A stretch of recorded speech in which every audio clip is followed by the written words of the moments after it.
कहते हैं प्यार एक ऐसा दरिया है जिसमें कुछ लोग पार हो जाते हैं और कुछ लोग डूब कर उसमें अपनी जान गंवा बैठते हैं। जी हाँ, ऐसा ही हुआ है इस कहानी के अंदर। दोस्तों, मैं यतिन राय कक्कड़ आज जो आपके सामने कहानी लेकर आया हूँ, यह एक सच्ची घटना है। यह घटना 5 जुलाई सन 2022 की है। बिहार में एक ज़िला पड़ता है अररिया। अररिया में ही एक गांव है बड़ुआ। बड़ुआ गांव में आरती और छोटू यादव के प्रेम की कहानी जन्म लेती है। दोनों बचपन से एक दूसरे को जानते थे। आरती का जन्म उसी गांव में हुआ है, वह उसी गांव की रहने वाली है। छोटू यादव की उस गांव में ननिहाल है, वह अपनी ननिहाल में आया जाया करता था अपने मामा के यहाँ, नाना के यहाँ। छोटू यादव आरती को बचपन से पसंद करता था। वह उसको आते जाते देखता था, वह उसे बहुत अच्छी लगती थी, उसको बहुत पसंद करता था।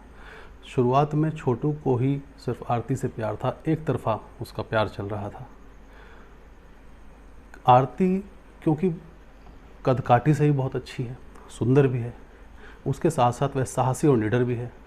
लड़के कुछ भी उसके सामने कहने से डरते थे। कई बार लड़कों ने उससे कुछ कहने की कोशिश करी या उससे प्रपोज करने की कोशिश करी तो आरती डांट देती थी। कई बार आरती ने लड़कों पर हाथ भी छोड़ दिया था। तो आरती इस चीज़ को लेकर आसपास अपने गांव में और आसपास फेमस थी कि इस लड़की से कोई पंगा ना ले, इस लड़की से कोई कुछ कहे ना, क्योंकि यह बहुत ही झगड़ालू और साहसी लड़की है। तुरंत जो है पलट कर जवाब दे देगी या हाथ छोड़ देगी। इस चीज़ को लेकर छोटू यादव डरता था। खैर, क्योंकि प्यार उसके अंदर ही अंदर उसको जो है कुछ कहने की लिए प्रेरित कर रहा था। उसके दोस्त भी उससे बोलते थे कि जब तुम इससे प्यार करते हो तो कब कहोगे, जब समय निकल जाएगा कि तुम अपने प्यार का इजहार करना चाहिए। छोटू इसलिए भी घबराता था क्योंकि छोटू जो है वह एक सिंपल साधारण परिवार से संबंध रखता था, जबकि आरती जो है वो संपन्न परिवार से बिलोंग करती थी। आरती जो है पढ़ने में होशियार थी, अपने पढ़ाई को लेकर बहुत ज़्यादा कॉन्शियस थी, करियर ओरिएंटेड थी। छोटू भी पढ़ाई में अच्छा था, वह भी अच्छे, उसकी गिनती भी अच्छे लड़कों में होती थी। खैर, कहानी की शुरुआत तो यही है। आगे जब कहानी बढ़ती है तो कहानी में ट्विस्ट तब आता है जब छोटू के एक तरफा प्यार की बात आरती को पता चलती है तो आरती भी कहीं ना कहीं आकर्षित हो जाती है छोटू की तरफ, उसकी साधारणता से, उसकी सिंपलिसिटी से। और छोटू एक बार कोशिश करता है आरती से अपना प्यार के इजहार करने की, तो आरती उसको डांट देती है, मना कर देती है। तो वह सिंपल तरीके से वापस चला जाता है। लेकिन इस घटना के बाद, यानी यह बात होने के बाद जो है आरती की सहेलियाँ बताती हैं कि छोटू बहुत अच्छा लड़का है। यह बात सुनकर, अपनी सहेलियों की बात सुनकर जो है आरती के मन में भी छोटू के प्रति प्यार उमड़ आता है।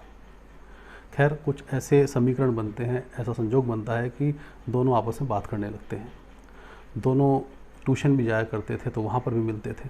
दोनों की मुलाकातें होती हैं और वह मुलाकात जो है प्यार में बदल जाती हैं। दोनों एक दूसरे से बेइंतहा प्यार करने लगते हैं। खैर, कहानी और आगे बढ़ती है। वह अक्सर मिला करते थे।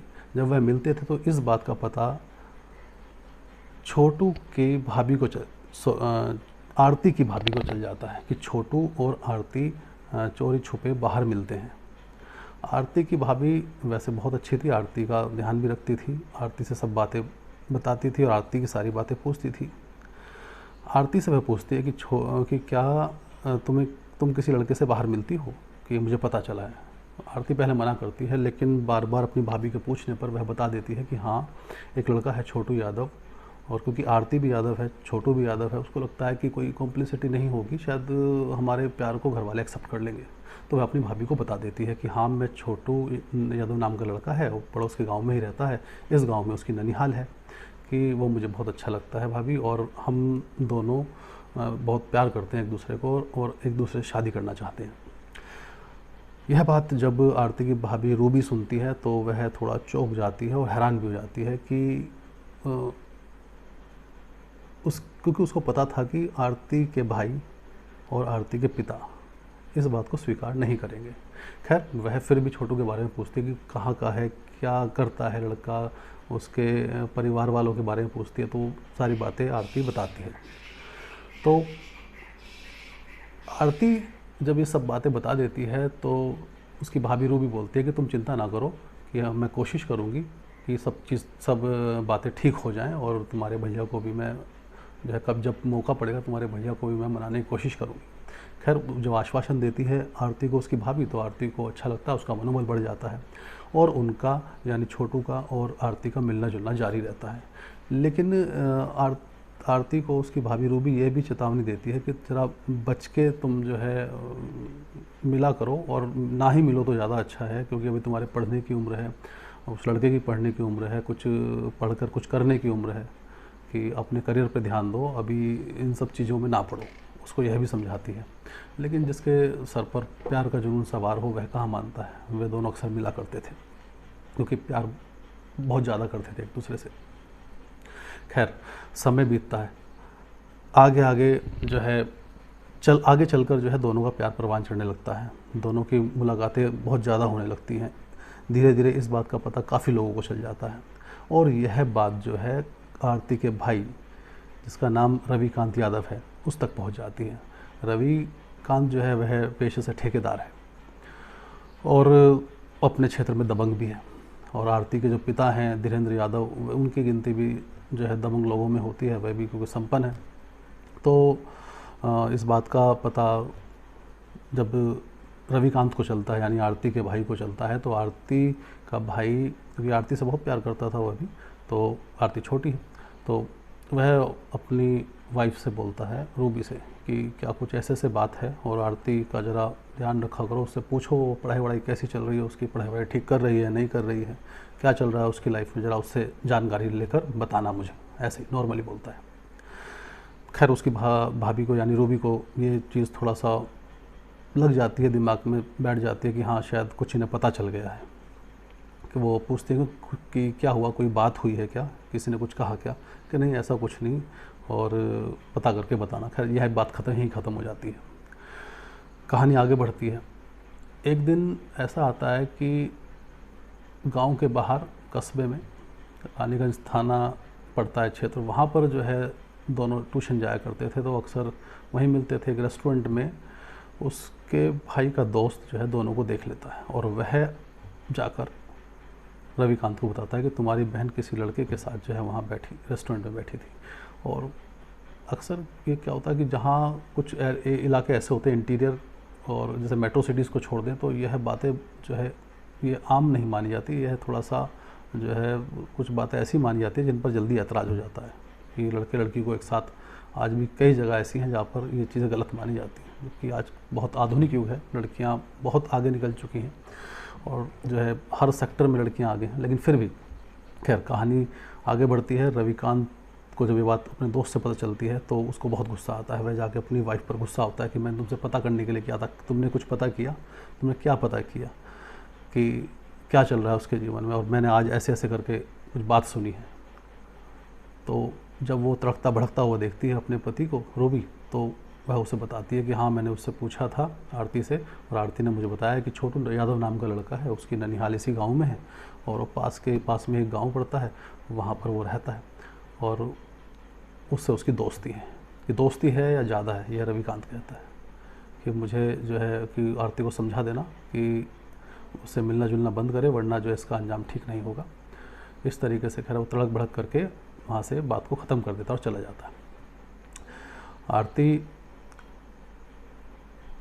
रूबी जो है वो आरती को समझाती है, अपनी ननद को समझाती है कि देखो तुम्हारे भाई को पता चल चुका है और इस रिश्ते को कभी भी जो है भाऊजी और तुम्हारा भाई कभी स्वीकार नहीं करेंगे और तुम उससे मिलना जुलना छोड़ दो। लेकिन आरती नहीं मानती, वो दोनों मिलते जुलते हैं।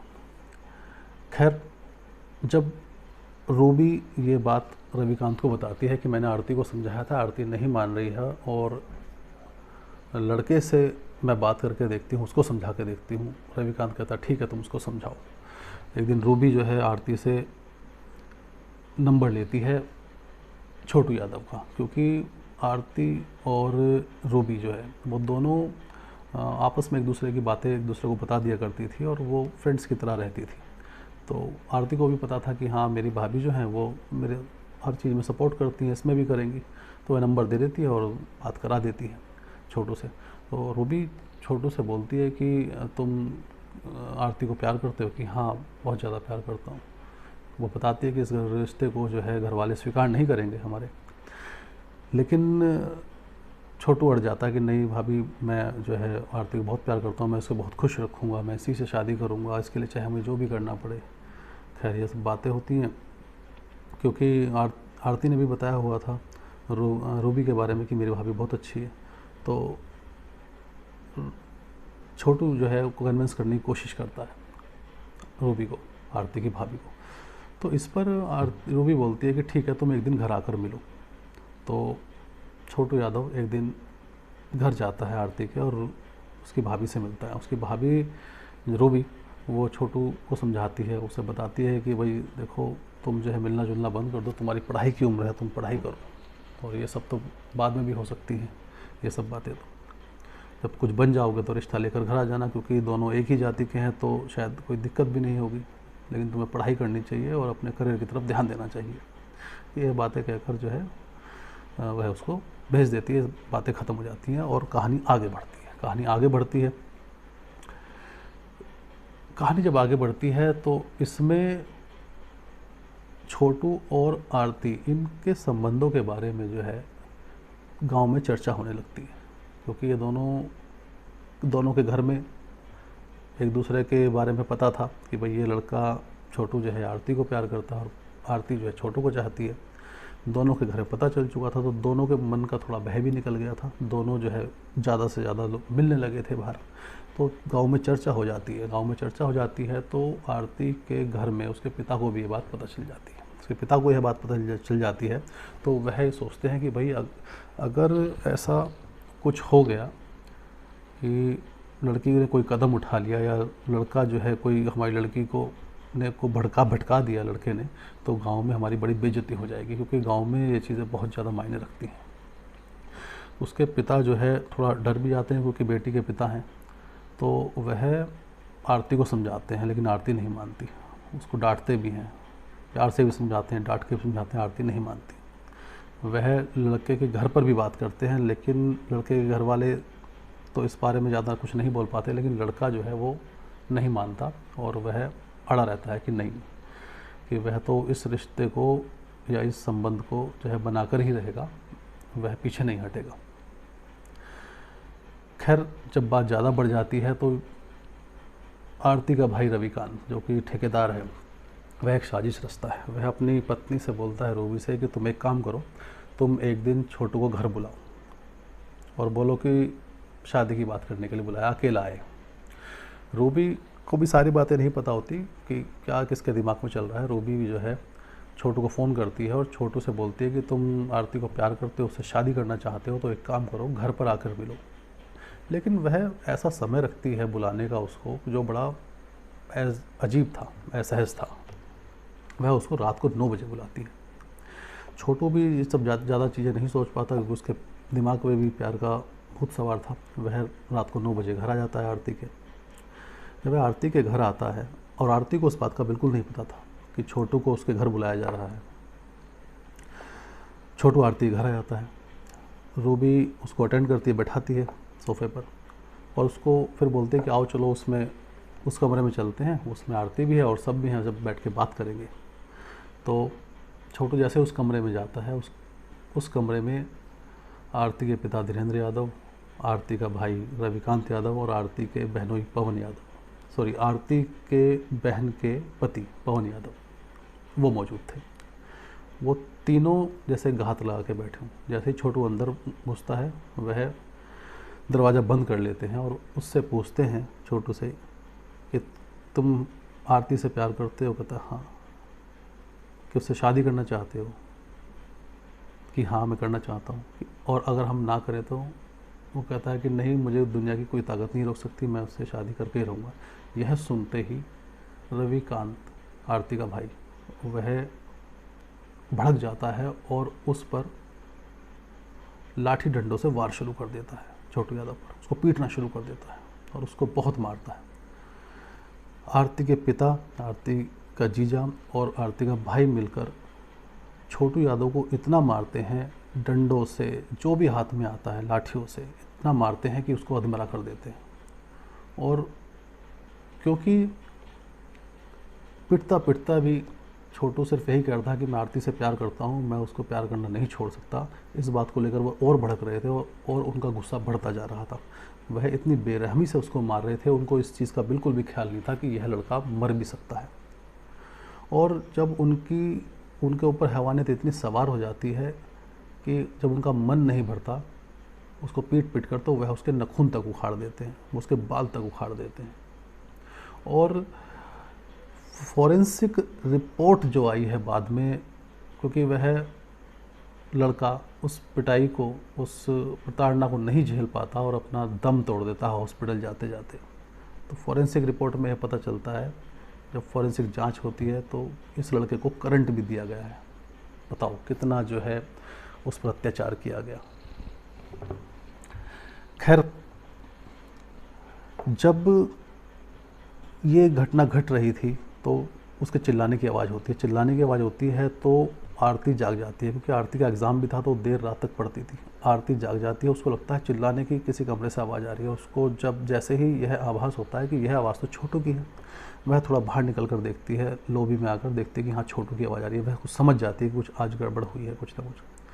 खैर, वह वहाँ से वह अपनी भाभी से कुछ पूछती है और चिल्लाती है, तो उसकी भाभी उसको जो है डांटती डपटती हैं। खैर, वह आरती जो है अपनी भाभी को धक्का देते हुए वहाँ से भागती है, और क्योंकि उसको पता चल चुका था कि छोटू को बहुत बुरी तरीके से मारा जा रहा है, वह घर से बाहर निकलती है और पास में ही जो छोटू के मामा का घर है, वह वहाँ की उस ओर भागती है और उसके मामा का दरवाज़ा खटखटाती है और उनसे बोलती है कि ऐसे ऐसे बात है, ऐसे ऐसे मेरे भाई और मेरे पिता जो है छोटू को मार देंगे, आप उसको बचा लो, किसी तरीके से उसको बचा लो।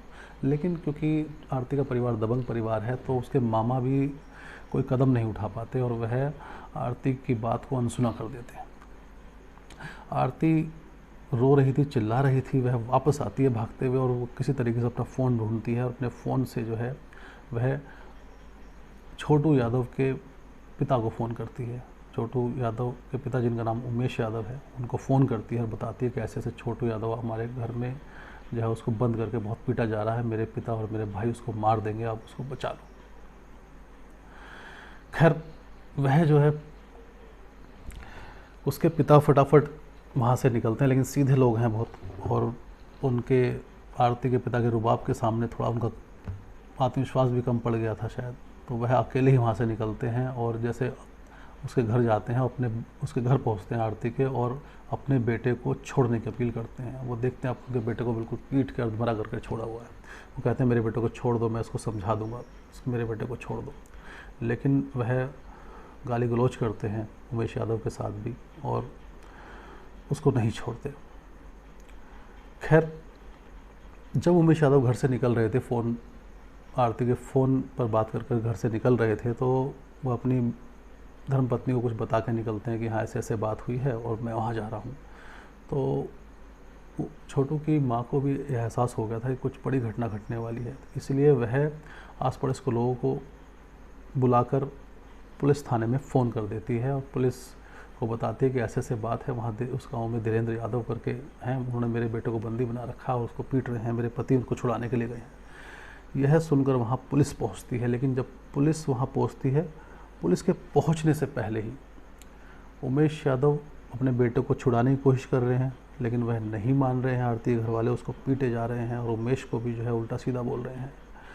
जब उनको पता चलता है कि आरती ने फ़ोन करके उमेश यादव को बुलाया है, तो वह आरती के ऊपर भी मारने के लिए चढ़ते हैं और उसकी भी पिटाई करते हैं।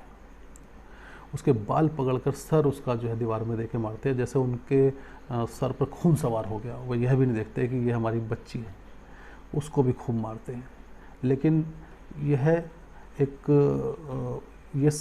वो संजोग समझिए कि उसकी छोटू यादव की माँ ने पुलिस को फ़ोन कर दिया था और पुलिस वहाँ मौके पर पहुँच जाती है और किसी तरीके से वो आरती को तो बचा लेती है, लेकिन छोटू यादव को नहीं बचा पाती, क्योंकि जब तक देर हो चुकी थी। छोटू यादव दम तोड़ चुका था। हालांकि उसको अस्पताल ले जाते हैं, डॉक्टर भी उसको मृत घोषित कर देते हैं। पुलिस फटाफट अपनी कार्रवाई करके जो है शुरुआती कार्रवाई करके उन सबको गिरफ्तार कर लेती है, उन पर मुकदमा चला जाता है। हालांकि उनको अब जेल भी हो गई है। आरती यादव, जिसको बहुत पीटा गया था, उसको भी कम से कम 1 महीना हॉस्पिटल में रहना पड़ा। हॉस्पिटल से जब वो डिस्चार्ज होती है तो उमेश यादव उसको अपने घर ले जाते हैं, क्योंकि वह अपने घर जाने से मना कर देती है, और उमेश यादव ने ही, यानी जो छोटू के पिता हैं, उन्होंने ही उस आरती का इलाज भी करवाया था। आज की डेट में आरती जो है वो उमेश यादव यानी छोटू के घर रह रही है। छोटू आज इस दुनिया में नहीं है, लेकिन आरती उसके घर में है। जब उसके घर वाले, उसके रिश्तेदार आरती को छोटू के यहाँ लेने गए तो उसने मना कर दिया कि नहीं, अब वह उसका घर नहीं रहा जिसमें उसके प्रेमी की जान ले ली गई, उसे भी मारने की कोशिश की गई। उस घर में वह वापस नहीं जाएगी, अब से यही उसका घर है और वह इसी घर में रहेगी। तो दोस्तों, इस घटना या इस कहानी को आप तक पहुंचाने का उद्देश्य सिर्फ इतना है कि जो भी अपराध या जो भी गतिविधियां हमारे समाज में होती हैं वह आप तक पहुंच सकें, और आप ऐसी घटनाओं को सुनकर सतर्क हो सकें और सोच सकें कि हाँ, क्या सही है और क्या गलत है, और आरोपियों को क्या सज़ा दी जानी चाहिए ये तो कोर्ट डिसाइड करेगा। लेकिन वाकई में ही जिसने अपना बेटा गंवाया है उस परिवार पर क्या बीत रही होगी, यह सुनकर भी जो है बड़ा दर्द होता है। खैर, बड़ी ही दर्दनाक घटना थी ये।